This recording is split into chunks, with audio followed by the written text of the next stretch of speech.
Hello বন্ধুরা, কেমন আছো সবাই? আশা করি অনেক ভালো আছো। তো আজকে আমরা কথা বলবো দুনিয়া কি most dangerous top 10 Chinese and random country কা অ্যাকশন মুভি के बारे में। সো কথা না বাড়িয়ে চলো শুরু করি আজকের ভিডিও। Let's begin.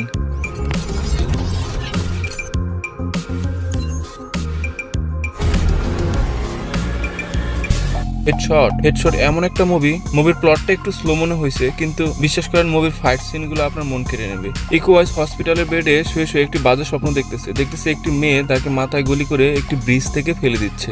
তারপর ঘুম থেকে যখন লাফ দিয়ে জেগে উঠে তখন দেখে একটি নার্স তার চিকিৎসা করতেছে। তারপর ইকোওয়াইজ নিজেই নিজেকে চিনতে পারে না, তার মাথায় প্রবলেম হয়ে যায়। তারপর আস্তে আস্তে সে ওই নার্সকেই ভালোবেসে ফেলে। তারপর ইকোওয়াইজের অতীতের শত্রুরা ওই নার্সকে কিডন্যাপ করে নিয়ে যায়। তারপর কি হয়, ইকোওয়াইজ কি পারে তার ভালোবাসার মানুষটিকে খুঁজে বের করতে?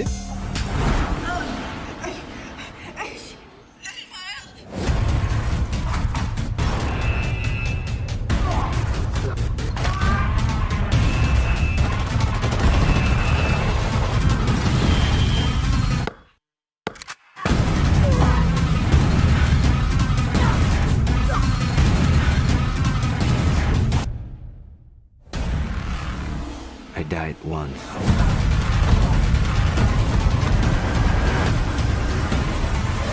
I won't die again.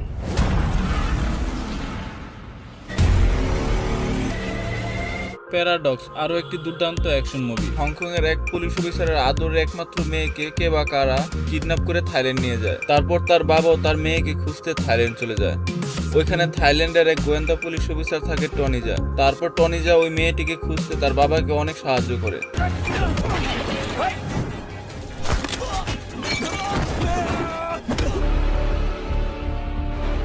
Where is my daughter?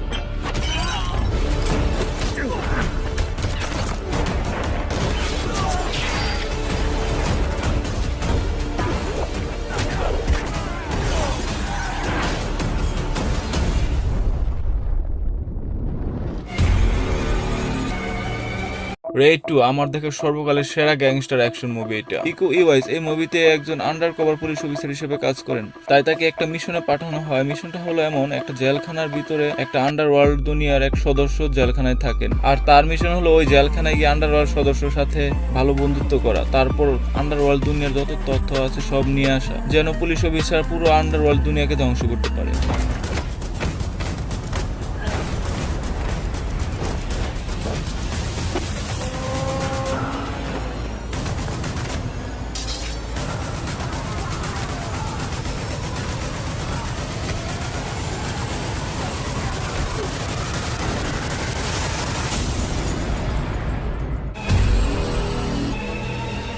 SPL2 টনিজার আরো একটা দুর্দান্ত অ্যাকশন মুভি এটা। এই মুভির ভিতরে আসলে তিনটা লাইফের গল্প একসাথে দেখানো হয়েছে। ফার্স্ট দেখানো হয় কিছু মানব পাচারের সিন কাট।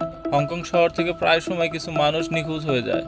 তারপর ওই মানুষগুলোর শরীর থেকে লিভার কিডনি বের করে স্মাগলাররা বিক্রি করে দেয়। তারপর সেকেন্ডলি দেখানো হয় টনিজার লাইফের কাহিনী তার মেয়েকে নিয়ে। একদিন টনিজা তার মেয়েকে নিয়ে বরফে খেলতেছে, দেখে তার মেয়ের নাক দিয়ে হঠাৎ করে রক্ত বেরোচ্ছে। তারপর টনিজা জানতে পারে তার মেয়ের বোন মেরুতে প্রবলেম হয়ে যায়। তারপর তার মেয়েকে বাঁচানোর জন্য একজন বোন মেরু ডোনার খুঁজতে থাকে। আর থার্ড কাহিনীটি হচ্ছে ভিলেনকে নিয়ে, সেটা আপনারা দেখলেই বুঝতে পারবেন।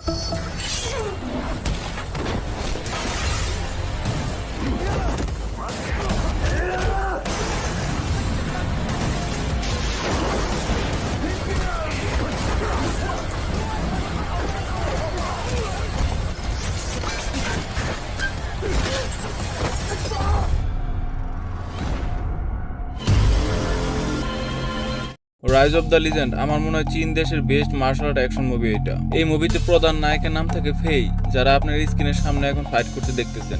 যাই হোক, মুভির কাহিনীটি হলো এমন, চীনের কোনো একটা শহরে খেটে খাওয়া মজদুরদের উপর একটা গ্যাং অনেক অত্যাচার করে। শুধু অত্যাচারই না, তাদের ধরে নিয়ে আটকে রাখে। আর ফেই তখন এই শহরে আসে, আর ফের উদ্দেশ্য থাকে এই গ্যাংয়ের ভিতরে ঢুকে যেভাবে হোক এই গ্যাংকে ধ্বংস করা আর অসহায় মজদুরদেরকে রক্ষা করা, তাদের পাশে দাঁড়ানো। তাছাড়া এই শহরেই ফের বাবাকে অনেক আগেই তার বাবার শত্রুরা তার বাবাকে মেরে ফেলেছিল।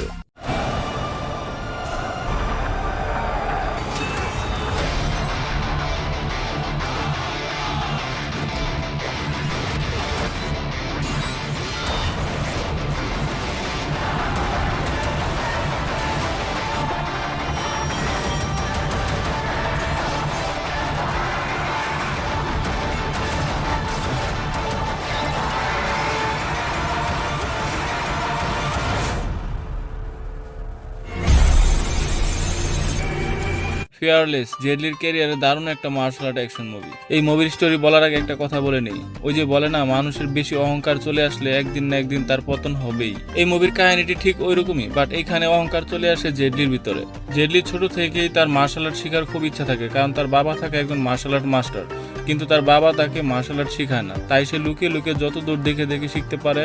তারপর বড় হয়ে একটা সময় শহরের নাম্বার 1 মার্শাল আর্ট মাস্টার হয়ে যায়। শহরের বড় বড় সব ফাইটারকে সে হারিয়ে দেয়, শুধু একজন বাকি থাকে। তার নাম থাকে কিং, আর কিং এর সাথে ফাইট করার পর অ্যাক্সিডেন্টলি তাকে মেরে ফেলে। তাই কিং এর শিষ্যরা ওই রাত্রে জেডলির বাসায় গিয়ে জেডলির একমাত্র আদরের মেয়েকে মেরে ফেলে। আর তার মেয়েকে হারানোর পিছনে একমাত্র কারণ ছিল অহংকার। তারপর তার মেয়েকে হারানোর সুখে শহর ছেড়ে চলে যায়, তারপর একটা জাহাজে গিয়ে উঠে পড়ে। তাছাড়া জেডলি অনেক জখম অবস্থায় থাকে, আর জাহাজ তাকে একটা গ্রামে নিয়ে পৌঁছায়। ওই গ্রামে একটা অন্ধ মেয়ে থাকে, আর ওই অন্ধ মেয়ে তাকে চিকিৎসা করে সুস্থ করে তোলে। পরে একটা সময় সেই অন্ধ মেয়েকে অনেক ভালোবেসে ফেলে। তারপর সুস্থ হয়ে সে তার শহর আবার ফিরে আসে। ফিরে এসে এবার জাপানিজদের বিরুদ্ধে সে দেশের হয়ে আবার ফাইট করে।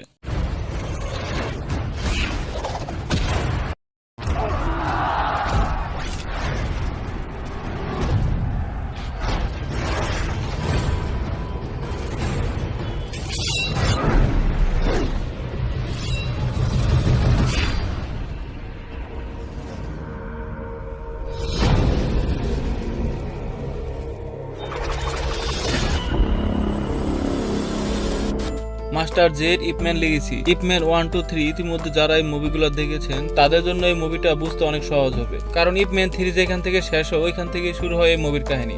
ইপম্যানের সাথে পার্ট 3-তে চেয়ং তিনচি হেরে যাওয়ার পরে তার ছেলেকে নিয়ে হংকং গিয়ে একটা স্বাভাবিক জীবনযাপন করার চেষ্টা করতেছিল। আর তখনই অ্যাক্সিডেন্টলি তার ছেলের বার্থডে বক্সকে ইস্যু করে অনেক শক্তিশালী ড্রাগ চোরাকারবারীদের সাথে ফাইটে জড়িয়ে যায়। আর তারপর থেকে ড্রাগ সাপ্লাইকারীরা একের পর এক অ্যাটাক করতে থাকে তার উপর আর তার ছেলের উপর।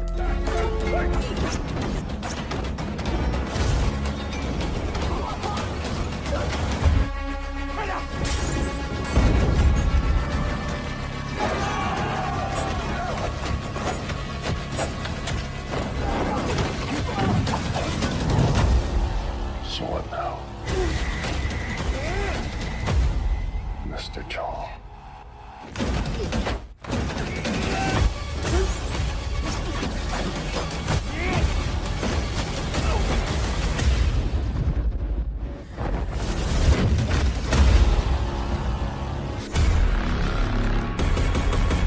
আনডিসপিউটেড 3 রিডাপশন। রাশিয়ার একটা জেলখানার কয়েদিদের নিয়ে একটা ফাইটিং টুর্নামেন্ট ছাড়া হয়। আর এই ফাইটিং টুর্নামেন্ট শুধু জেলখানার কয়েদিদের জন্য। আর এই জেলখানার ভিতরে বয়কা নামে একজন জেলার অনেক ভালো ফাইট করতে পারে। আর এই টুর্নামেন্টে ফাইটিং করে যে জয়ী হতে পারবে তার সাজা মাফ করে দেওয়া হবে এবং জেলখানা থেকে মুক্তি দেওয়া হবে। কিন্তু আসলে কি ফাইটিং করে জয়ী হলে তারা সাজা মাফ করে দেয় নাকি অন্য কিছু? এদিকে বয়কার পায়ে অনেক সমস্যা থাকে, তারপরও জেল থেকে মুক্তি পাওয়ার জন্য সে ফাইট করে।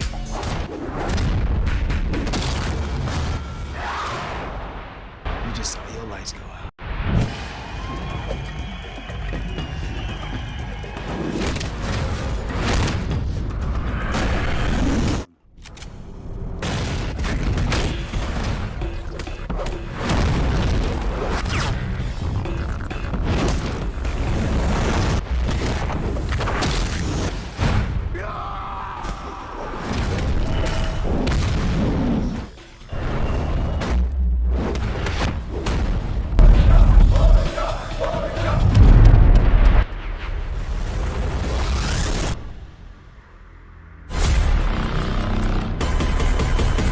আইপি ম্যান 2 ডনি ইয়েনের দুর্দান্ত মার্শাল আর্ট মুভি সিরিজ। এই মুভিতে আইপি ম্যান মানে ডনি ইয়েন তার অসুস্থ ওয়াইফ আর তার একমাত্র ছেলেকে নিয়ে হংকং এর একটা শহরে থাকতে শুরু করে। তারপর এই শহরে ডনি ইয়েন একটা মার্শাল আর্ট স্কুল খুলতে চায়, কিন্তু এই শহরে অন্য একটা মাস্টার এসে স্কুল খুলতে বাধা দেয় আর বলে এই শহরে স্কুল খুলতে হলে আমাদের সব মাস্টারকে তোমাকে হার মানাতে হবে। তারপর শহরের সব মাস্টারদের সাথে ফাইট করে এবং সবাইকে হার মানায়। এরপর শহরে একটা মার্শাল আর্ট স্কুলও খোলে। তারপর একদিন ওই মাস্টার এসে আইপি ম্যানকে একটা মেসেজ দেয় যে এই শহরে একটা বক্সিং টুর্নামেন্ট ছাড়া হয়েছে আর তুমি ওই বক্সিং টুর্নামেন্টে অংশগ্রহণ করবে। তারপর ওই টুর্নামেন্টে আইপি ম্যান অংশগ্রহণ করে, তারপর দেশের হয়ে সে ফাইট করে।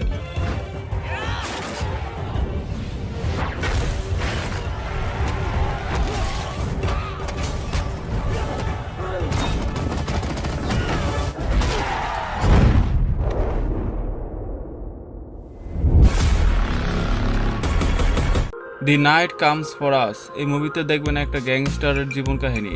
একজন গ্যাংস্টারের সদস্য পুরো গ্রুপ নিয়ে আরেকটা গ্যাংস্টারের উপর যখন একটা মিশনে হামলা করে, তখন ওই মিশনে সবাইকে মেরে ফেলার পর দেখে একটা মেয়ে বেঁচে আছে, তারপর ওই মেয়েকে সে মারতে পারে না। ওই মেয়েকে দেখে কেমন যেন তার একটা মায়া হয়ে যায়, তারপর সে ওই মেয়েকে মারে না, তো ওই মেয়েকে নিয়ে সে বাঁচার জন্য চেষ্টা করে নতুনভাবে। কিন্তু গ্যাংয়ের অন্য সদস্যরা তাকে ভালো হতে দেয় না, একের পর এক অ্যাটাক করে ওই মেয়েকে মারার জন্য তার উপরে। আর অ্যাকশন সিনের কথা কি বলবো, পুরো মুভিতে এত দুর্দান্ত অ্যাকশন সিন পাবেন যা মাথা ঘুরিয়ে দেওয়ার মতো। যাই হোক বন্ধুরা, আমার যাওয়ার সময় হয়ে গেছে, ভিডিও অনেক লম্বা হয়ে গেছে। আর যাদের কাছে এই ভিডিওটা ভালো লাগবে অবশ্যই ভিডিওতে একটা লাইক, কমেন্ট এন্ড শেয়ার করে দিবেন। সো দেখা হবে অন্য একটা নতুন ভিডিওতে। ওই পর্যন্ত ভালো থাকুন, সুস্থ থাকুন, বাই বাই, টাটা।